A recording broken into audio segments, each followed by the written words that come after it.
Hello everyone, नमस्कार। मैं रोहित स्वागत करता हूं आप सबका अपने एक नए वीडियो में। दोस्तों, आज इस वीडियो में हम लोग आपका जो एमआरएस एग्जाम के तहत जो जेएसए की पोस्ट है, इसमें आपकी क्या स्ट्रेटेजी होनी चाहिए, क्या चीज़ें आपको तैयारी का आपका तरीका क्या होना चाहिए, किस किस सेक्शन से किस प्रकार से प्रश्न पूछे जाने हैं और कहाँ पर आपको ज़्यादा ध्यान देने की आवश्यकता है जिससे एक बेहतर मार्क्स आ सके। तो आज हम इसमें डिटेल में बात करेंगे। सबसे पहले कुछ चीज़ें आप लोगों के साथ मैं शेयर करता हूँ। देखिए, इस एग्ज़ाम में आपका जो है एग्ज़ाम आपका ऑफलाइन होने वाला है, यानी कि ओएमआर बेस्ड आपका एग्ज़ाम होगा। इसके साथ ही साथ इसमें नेगेटिव मार्किंग है 1/4। ठीक है, अगर आप 4 प्रश्न गलत करते हैं तो 1 नंबर आपके सही भी डिडक्ट हो जाएंगे। और इसके अलावा देखिए, इसमें भाई आपका रिटन एग्ज़ाम है, इसके बाद इसमें टाइपिंग भी होने वाली है, तो टाइपिंग का भी इसमें बहुत बड़ा स्थान है। अब हम आपकी स्पेशली जो आपका रिटन एग्ज़ाम है, इस पे हम बात करते हैं कि कहाँ से प्रश्न पूछे जाने हैं और इसके आगे आपको कहाँ से प्रैक्टिस करनी है, आपको कहाँ से तैयारी करनी है, इन सब चीज़ों के बारे में हम लोग डिटेल में बात करते हैं।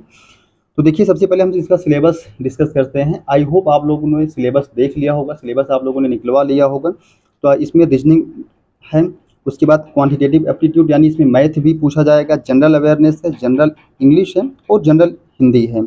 ठीक है, और इसके साथ ही साथ इसमें बेसिक नॉलेज ऑफ कंप्यूटर है, तो कंप्यूटर से भी प्रश्न यहाँ अच्छे खासे पूछे जाने हैं। तो रीजनिंग में देखिए, आपके यहाँ रीजनिंग में 10 टॉपिक है, आपको वहीं से तैयार करना है। हालांकि जो आपके टीचिंग एग्जाम्स हैं, स्पेशली ईएमआरएस के थ्रू जो हो रहे हैं, उसमें मैथ का सेक्शन नहीं है, लेकिन यहाँ मैथ आपको पढ़ने हैं।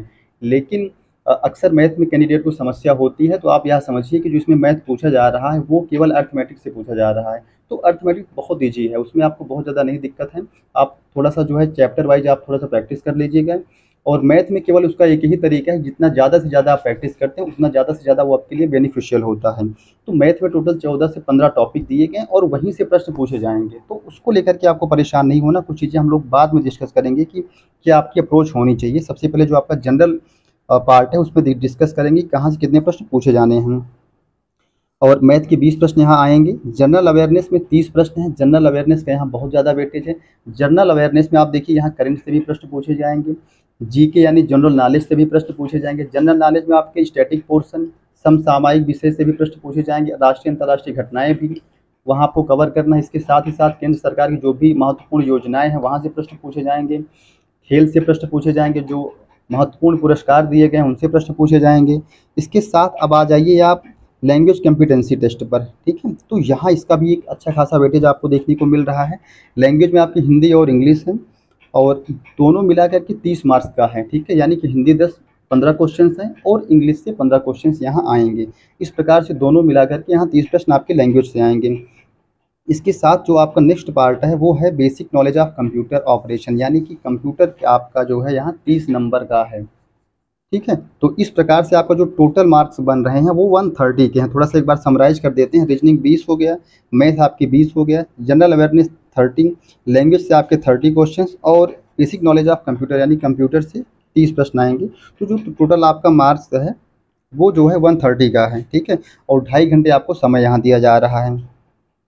और अब हम बात करते हैं अब हम बात करते हैं कि आपकी क्या अप्रोच होनी चाहिए। देखिए, सबसे पहले आप सिलेबस इसका निकलवाइए। सिलेबस इसका पूरा डिफाइन है, एक एक टॉपिक उसमें दिया गया है, चाहे आपका रीजनिंग का हो या हिंदी का हो, इंग्लिश का हो, मैथ का हो, एक एक टॉपिक वहाँ दिया गया है।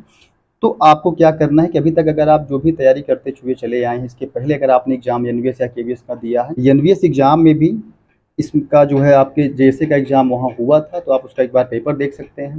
ठीक है, तो आपको एक आइडिया लग जाएगा कि पेपर का पैटर्न क्या होने वाला है। और आप एक चीज़ आप समझिए कि ओवरऑल जो ईएमआरएस का एग्ज़ाम है, इसका जो जनरल पार्ट है, चाहे आपका टीचिंग का हो चाहे नॉन टीचिंग का हो, जो जनरल वाला पार्ट है वो क्वेश्चंस एक सिमिलर ही रहने वाले हैं। केवल आपके जेएसए में मैथ का एक अलग सेक्शन ऐड किया गया है और ओवरऑल जो क्वेश्चंस का पैटर्न रहने वाला है, लेवल रहने वाला, वो सेम ही रहने वाला है। तो मैंने जनरल पार्ट के लिए कुछ वीडियोज़ मैंने आप लोगों के साथ शेयर किया, आप लोग उसको देखिए कि किस प्रकार से आपको तैयारी करनी है, कहाँ किस प्रकार से प्रश्न पूछे जा सकते हैं। और जो आपका जनरल पार्ट का है, मैं बहुत जल्द अपने यूट्यूब चैनल पर ही प्रीवियस ईयर क्वेश्चन पेपर के आधार पर कुछ वीडियोज़ में आपकी मैराथन के रूप में मैं शेयर करूँगा, उसको आपको देखना है, वहाँ से आपको बहुत ज़्यादा हेल्प मिलेगी। इसके साथ ही साथ आपको प्रैक्टिस यहाँ खूब करनी है, प्रैक्टिस यहाँ बहुत ज़्यादा इंपॉर्टेंट हो जाती है। देखिए, क्योंकि एग्ज़ाम आपका ऑब्जेक्टिव है, तो जितने भी ऑब्जेक्टिव एग्ज़ाम है वहाँ प्रैक्टिस बहुत ज़्यादा इंपॉर्टेंट हो जाती है। कोई लिखित एग्ज़ाम तो आपका है नहीं, तो आपका रीजनिंग सेक्शन है, मैथ का सेक्शन है, हिंदी है, रीजनिंग है और हिंदी है आपके साथ, इसके साथ ही साथ इंग्लिश है। तो आप प्रीवियस ईयर क्वेश्चन पेपर खूब करिए यहाँ। और प्रीवियस ईयर क्वेश्चन पेपर आप ये नहीं कि भाई आपके जो एसएससी में एग्जाम हुए होंगे अब 10+2 लेवल की मैथ का जो है उसमें देखिए, आपको एडवांस मैथ नहीं करनी है, एडवांस आप छोड़ दीजिए। उसके बाद जो आपका अर्थमेटिक का पोर्शन है उसको आप पूरा कवर कर ले जाइए।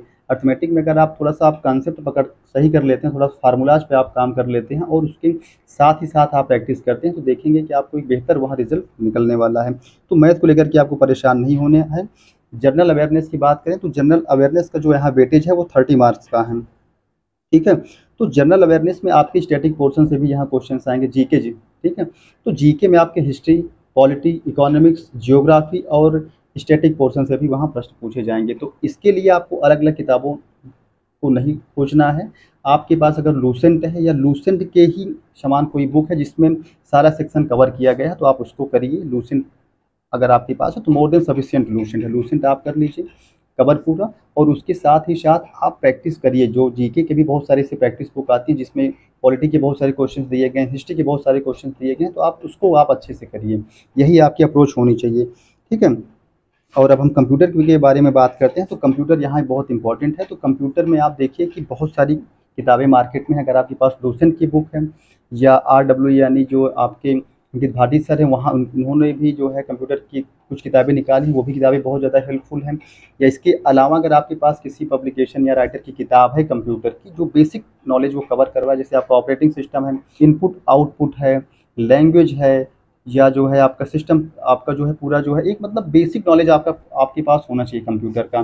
तो इसके रिगार्डिंग अगर आपके पास कोई बुक है तो आप उसको देखिए और अच्छे से वहाँ से चीज़ों को करिए, ठीक है। और अगर हम बात करें इंग्लिश लैंग्वेज कॉम्पिटेंसी की, तो लैंग्वेज कॉम्पिटेंसी में बहुत सारी प्रॉब्लम अक्सर आती है। ऐसे बहुत सारे कैंडिडेट हैं जिनकी इंग्लिश बहुत ज़्यादा वीक होती है। जैसे बहुत सारे लोग हैं जो भाई हिंदी में, तो थोड़ा सा आपको वहाँ एक्स्ट्रा काम करना पड़ेगा। अगर आपके किसी सेक्शन में अगर आपके मार्क्स कम आ रहे हैं तो देखिए प्रैक्टिस भी यहाँ आवश्यक है आपको है। मॉक टेस्ट आप दीजिए, ठीक है। मॉक टेस्ट देखिए कि एक मल्लू राठी मैम के चैनल पर भी कई सारे मॉक वहाँ कराए जा रहे हैं, ठीक है।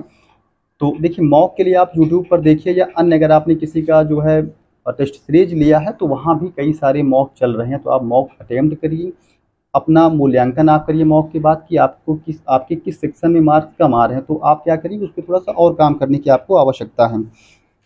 इंग्लिश और आपकी जो हिंदी है इसमें भाई जो जनरल ही प्रश्न पूछे जाएंगे लैंग्वेज के, तो उसके लिए आपके पास कोई बुक है तो आप वहाँ से करिए। और बुक आपके पास कोई होनी चाहिए तो उसमें प्रश्न के रूप में भी उसमें दिया गया हो, आपके थ्योरेटिकल हो, उसके बाद उसमें प्रश्नों का जो है संग्रह होना चाहिए, जिससे एक बार आपने एक चैप्टर कवर किया तो आप देखिए कि उसमें काफ़ी सारे प्रश्न अगर आप प्रैक्टिस कर लेते हैं प्रश्नों के फॉर्म में तो वो चीज़ें आपको क्लियर होने लगती हैं। तो इस प्रकार से आप अपनी अप्रोच बनाइए। करंट के लिए आपको कम से कम स्पेशली 6 महीने का करंट पूरा कवर करने की आवश्यकता है, ठीक है। तो इस प्रकार से आप चीज़ों को करिए। और निश्चित रूप से अभी आपके पास क्योंकि टाइम भी अब मिल रहा है, तो आपके पास अब टाइम मिल रहा है तो आप बेहतर तैयारी आप करिए। रिटन एग्ज़ाम की आप अच्छे से तैयारी करिए, अच्छे से आप स्ट्रैटेजी बनाइए और सिलेबस आप निकलवाइए। सिलेबस के अकॉर्डिंग ही एक एक टॉपिक को आप कवर करिए। इसके बाद आपको कुछ टाइम मिलेगा टाइपिंग के लिए, ठीक है। तो ये सारी चीज़ें हो गई। और अगर आपको कहीं कोई डाउट होता है तो प्लीज़ आप कमेंट करिएगा, जो भी चीज़ें होंगी आगे आप लोगों के साथ शेयर करी जाएंगी। अगर आपको वीडियो हेल्पफुल लगता है तो प्लीज़ आप चैनल को सब्सक्राइब करिएगा और अपने दोस्तों के साथ ज़रूर शेयर करिएगा, ठीक है। तो वीडियो के अंत तक बने रहने के लिए आपका धन्यवाद। Okay, all the very best.